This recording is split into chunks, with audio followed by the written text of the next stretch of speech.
하나님 고맙습니다. 이 금요일 저녁에 저희들 불러주셔서 감사합니다. 하루 동안에도 저희들과 함께 동행해 주신 것 더욱더 감사드립니다. 저희들의 삶을 주관하신 것 하나님께 영광을 돌립니다. 이 시간에 저희들 주의 말씀을 다시 또 듣고자 모였사오니 주님께서 인도하여 주시옵소서. 예수님의 이름으로 기도드립니다. 아멘. 아이고 오늘 오늘부터 좀 더워지는 것 같네요.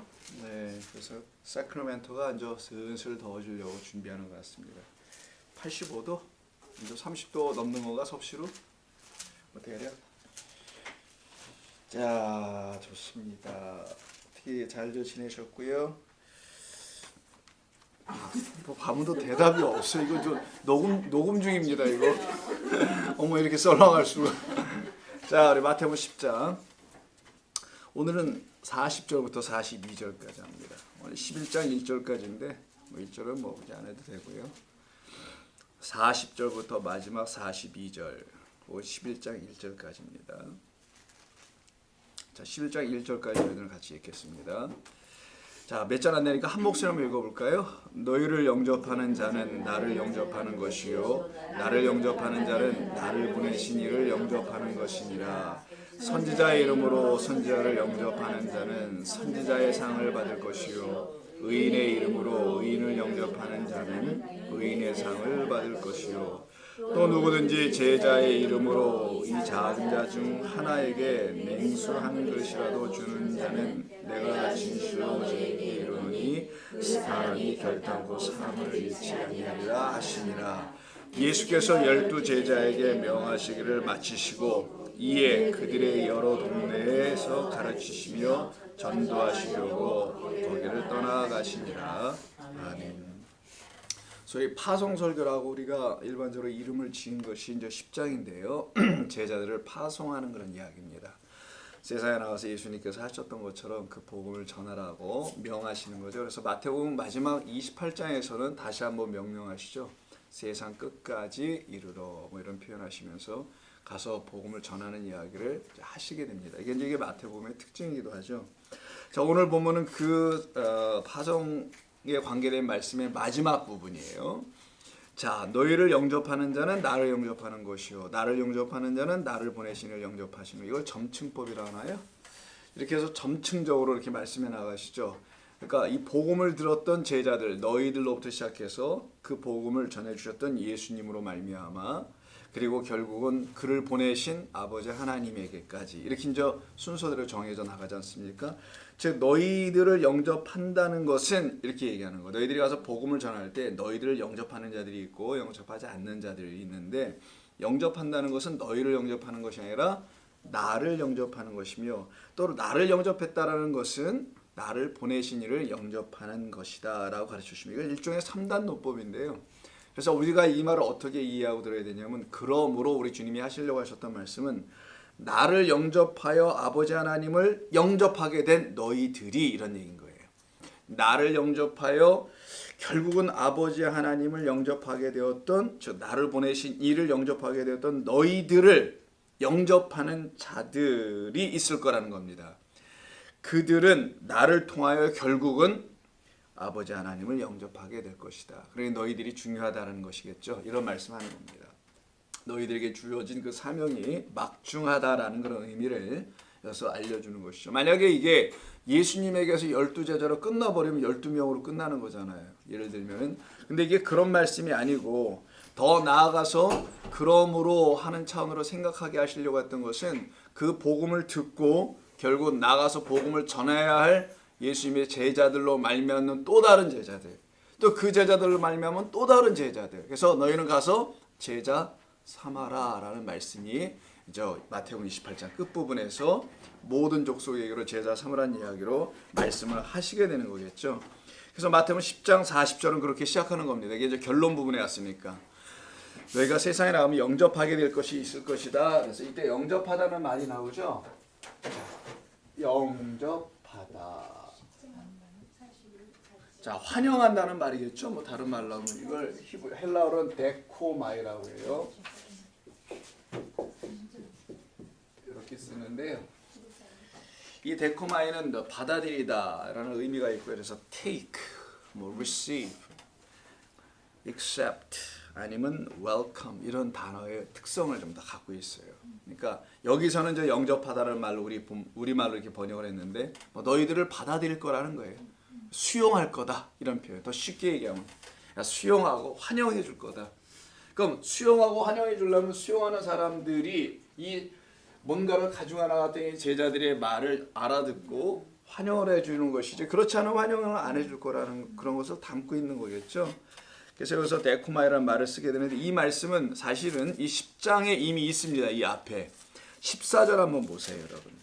10장 14절을 보면 누구든지 너희를 영접하지도 아니하고 부정으로 좀 썼어요. 여기서는요. 그 위에 부분은 저 합당하게 영접하는 자에 대한 집에 들어가는 거. 그럼 그 집에서 평안을 빌라라는 말씀이 위에 있잖아요. 근데 14절에서는 누구든지 너희를 영접하지 아니하고 근데 이 영접하지 아니하고 말 다음에 또 하나가 붙는 것이 너의 말을 듣지도 아니하고 라는 말이 붙죠. 이 두 가지가 서로 다르다는 게 아니라요. 같은 말을 다르게 표현한 것뿐이죠. 그러니까 너희를 영접하지 않았다는 것은 너희 말을 듣지 않았다는 걸 말하는 거죠. 그러니까 말이 너희들에게 용납되지 않을 거라는 것. 너희들의 말을 수용하는 자들이 있고 너희들의 말을 또 수용하지 않고 너희들의 말을 용납하는 자들이 있고 너희들의 말을 용납하지 않는 자들이 있는데 너희들의 말이 어디 있냐? 그 말은 사실 내가 너희들에게 알려준 내 말이지. 또 내 말이었더냐? 나를 보내신 이가 내게 주신 그 말이었지. 그러니까 결국 너희가 나를 영접한 것은 나를 보내신을 영접한 것 마찬가지로 너희가 만약에 나갔을 때 너희를 영접하지 않으면 그것은 나를 보내신 이를 영접하지 않는 그것 곧 아버지 하나님의 말씀이라는 거예요. 자, 하나님의 말씀을 영접하지 않는 것을 말합니다.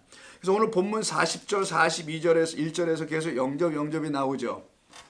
받아들인다는 그런 말이 계속 반복돼 나옵니다. 42절에서는 받아들인다는 영접하는 말이 나오진 않아요. 40절과 41절에서만 나오는데 이게 모두 현재형으로 쓴다는 특징이 있어요. 현재형. 지금 영접한다라는 거예요. 지금 영접한다는 것이 나오는데 그럼 영접하는 자들에게 주어지는 것이 이제 상 받는 이야기가 41절에 나오죠. 상을 받는 것은 미래형으로 되어 있습니다. 영접하는 건 지금이고요. 그리고 상을 받는 건 미래예요. 자, 거기 무엇을 말씀하시려고 이렇게 시제를 다르게 쓴 것인가? 어떤 사람들은 영접을 지금 하면은 웰컴을 받게 되면은 그걸로 인하여서 상을 받게 되는 일이 동시에 일어나는 사람들도 있겠지만 너희들은 그렇지 않다라는 거예요. 무슨 말일까요? 너희들은 이 세상에서 주는 그런 상은 받지 않게 될 거라는 걸 전제하시는 거예요. 그래서 미래형으로 따로 씁니다. 우리가 좀 뒤에 가서 자세히 볼 겁니다. 미리 알려드리는 거예요, 여러분들에게. 너희들이 받을 상은 다른 게 있다. 자 보세요. 41절. 선지자 이름으로 선지자를 영접하는 자는 선지자의 상을 받을 것이 미래형. 의인의 이름으로 의인을 영접하는 자 현재형. 그런 자는 의인의 상을 받을 것이요 미래형.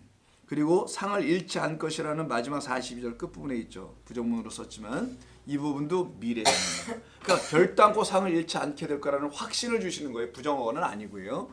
자, 그래서 미래형으로 쓰고 있다는. 그럼 어떤 사람들은 상을 지금 이 세대에 받는 자들이 있는가 하면은 너희들은 이 눈에 보이는 세대와 시대에서 받지 않는 다른 상을 받을 것이라는 것을 알려주려고 미래형으로 쓴 것이지 언제 미래인가 주실 거야 이런 단순한 의미의 어떤 우리가 이 땅에서 살아가는 어느 시점의 미래가 아니라는 걸 성경에서 우리 주님이 알려주시려고 하는 겁니다.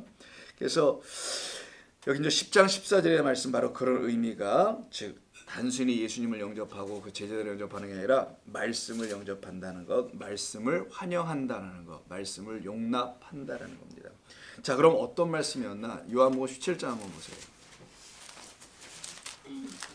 자, 이런 말씀을 영접했다라는 겁니다. 다들.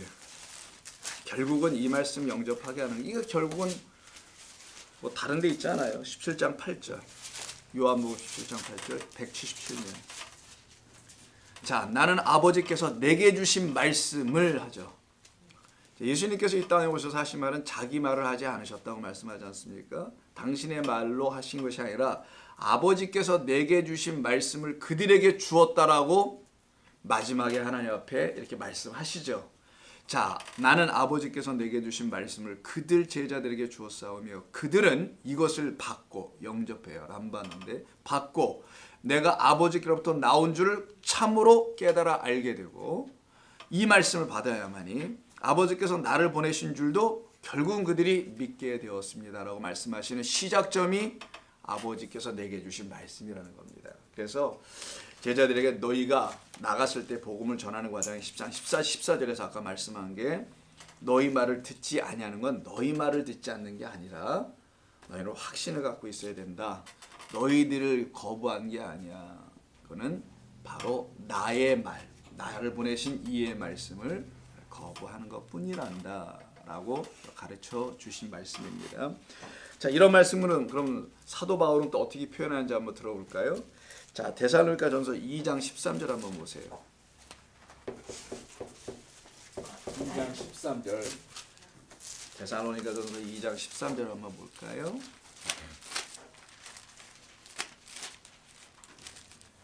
자, 여기서도 그런 말씀죠. 사도 바울이 합니다. 이러므로 우리가 하나님께 끊임없이 감사함은 330년 너희가 우리에게 들은 바, 여기서 우리는 다 사도들이에요. 제자들이고 우리에게 들은 바 하나님의 말씀을 받을 때에, 영접할 때에 사람의 말로 받지 아니하고 하나님의 말씀으로 받음이니 진실로 그러하도다.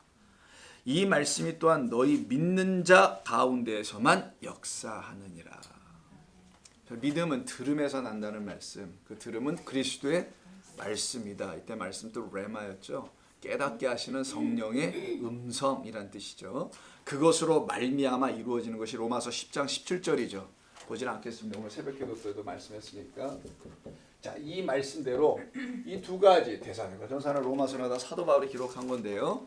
이 말씀 그대로 우리가 들어야 될 말씀은 사람의 말로 받는 것이 아니라는 거. 그러니까 사람의 언어를 듣는 게 아니어야 된다는 거예요. 그 말은 뭐냐? 여러분 교회 오면 다 하나님의 말씀을 듣죠. 사람의 말씀 들어오나요? 근데 우리가 사람의 말을 들어요. 또 그걸 조심하라고 하는 겁니다. 사실은 교회 오면 하나님 말씀 들어야 되는 것이지 사람의 말 들으면 안 된다는 것을 데살로니가 교회를 향해서도 사실을 말을 하는 거죠. 그래야만이 그 안에서 어떤 하나님의 역사가 나타나지, 그렇지 않으면 하나님의 역사가 나타나지 않는다고 사도 바울이 자기의 복음 전도의 체험을 통해서, 경험을 통해서 말하는 거거든요. 바로 이런 말씀을 계속해서 성경은 전해줍니다. 이왕 본 김에 앞에 1장 6절도 보세요. 유사한 말씀이 한 군데 더 있거든요. 1장 6절, 같은 데살로니가전서 1장 6절. 또 너희는 많은 환난 가운데서, 데살로니가전서 1장 6절, 환난 가운데서 성령의 기쁨으로 말씀을 받아 우리와 주를 본받는 자 되었으니. 그러니까 이 사도 바울이 뭐라고 합니까? 너희는 나를 본받는 자 되라라고 하는 거 기억하세요? 혹시 빌립보서에서 너희는 나를 본받는 자 되라. 이렇게 사도들의 역할이 굉장히 중요했던 것입니다. 제자들의 역할이, 우리 예수 믿는 사람들에게 복음 전함의 역할이 굉장히 중요하다는 걸, 굉장히 중요하다는 말로 하기도 좀 그런데 무지무지 중요하다고 해야 될까요? 어떻게 보면 왜냐하면 본받는 자 되어야 하니까. 환난 가운데 있는 성도들에게 성령의 기쁨이 그들 가운데 역사되니 그들이 말씀을 그 가운데서도 물리치지 않고 받아들이더라는 거예요. 왜냐하면 그 말씀을 받으면 그 말씀대로 또 살아가야 된단 말이에요. 끌려가야 된단 말이에요. 그건 또 고난으로 또 가야 된단 말이에요. 그런데도 성령께서는 그걸 감당하도록 뭘 주신다고요? 그렇지, 기쁨을 주시더라는. 여러분 혹시 이런 걸 체험하고 사십니까? 아유, 이거 다 체험하시네 보니까. 예. 옆에 보지 마세요. 제가 다 봤어요. 옆에 이렇게 보고 눈만 막 돌아가시는데 군대 말로 눈알 굴러가는 소리라고 하는데 여러분들이죠. 여러분들 바로 이런 분들이라고 저는 확신합니다. 성도는 이런 것이 내 안에서 확신으로 나타나줘야 되죠. 맞아. 힘든 거 알지만, 어려운 거 알지만 그 길로 나를 자꾸만 인도해 나가시네. 근데 이걸 힘들게 간다고 생각해 보세요. 이제 못해 먹습니다. 안 그래요? 예수 못 믿잖아요. 예수 어떻게 믿어요? 예수를. 예수 믿는 것은 뭐 받은 증거가 많다는데 증거가 하나도 없으면 어떡할 거예요? 증거가 있어요. 그래서 성령이 우리에게 확증하게 하시는 거예요. 기쁨으로. 그래서 여러분 어려운 가운데서도 성도는 환난 가운데서도 기쁨을 잃지 않도록 하나님이 인도해 주는, 그래서 기쁨은 여러분 하나님께서 우리에게 주시는 확신의 채널이기도 합니다. 자, 그럼 10장 41절 다시 돌아갑니다. 두 번째 41절. 이렇게 우리 주님께서 제자들에게 영접하는 것에 대한 의미가 무엇인지를 한번 일깨워 주시잖아요. 너희들 나가면 이렇게 될 거야. 그리고 또 이렇게 해야 하는 거야. 영접하는 자들이 있을 거란다 너희들을. 근데 너희 사람의 말을 영접하면 안 되고 갔는데 막 영접을 해. 보니까 자기 전에 누워 생각해보고 오늘 뭐 하나님 말씀을 전한 건 하나도 없고 사람의 말만 자특했는데 영접은 시컷 받고 왔어. 이러면 안 돼라고 하시는 거예요. 좀 유치했나요 제가? 아니면 좀 적나라했나요? 자 41절 선지자의 이름으로 선지자를 영접하는 자는 선지자의 상을 받을 것이요. 막 선지자가 3번씩 나오니까 헷갈려요. 이게 전부 다 단수입니다. 선지자 전부 다 단수예요. 두 번째는 의인의 이름으로 의인을 영접하는 자는 의인의 상을 받을 것이요. 우리 예수님께서 가르쳐 주시는 말씀을 보면 좀 어떤 특징들이 있어요. 보면은 이렇게 반복을 하시는 어떤 특징들이 있습니다. 그래서 이 반복에 약한 우리들은 이게 헷갈릴 때가 좀 있죠. 이게 뭔 말이야? 무슨 말씀하시는 거야? 먼저 여러분 선지자의 이름으로라는 말이 있고요. 의인의 이름으로라는 말이 반복되죠. 그러면 한 번 더 반복되는 게 42절에 있어요. 이게 절로 끊어서 그런데 절이 없다고 생각해 보세요. 그러면 제자의 이름으로가 이제 3번째 나오는 게 뭔가 우리 주님이 알려주시려고 하는데 선지자의 이름서부터 시작해서 이름으로. 자, 두 번째는 의인의 이름으로. 세 번째는 현재 여기 있는 대상들 제자의 이름으로. 자, 이 제자들은 이 위에 사람들과 관계가 일단은 없어 보이죠. 우리 주님께서 뭔가 차근차근히 단계별로 지금 말씀하시는 것 같아 보이지 않습니까?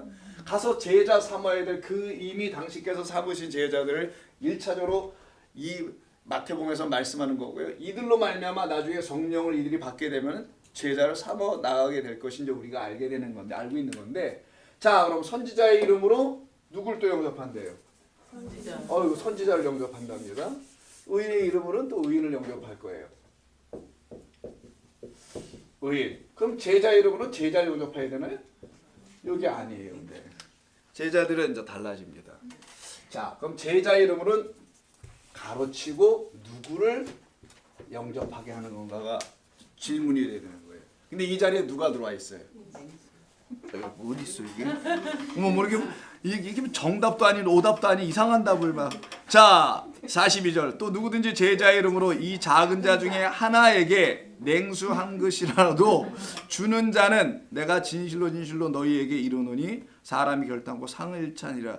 위에 패러는 41절과 좀 다르죠. 41절에서는 선지자를 영접한다, 의인을 영접한다 이렇게 나오거든.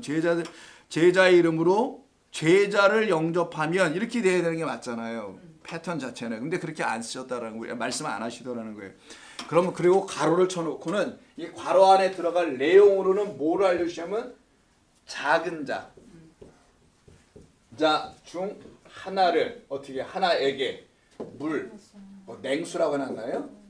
냉수라고 그랬는데 차가운 냉수는 아니에요. 차가운 거예요. 차가운 거. 여러분 계시록에 너희는 덥든지 뜨겁든지 차든지 할 때 그 차다 그거 단어입니다.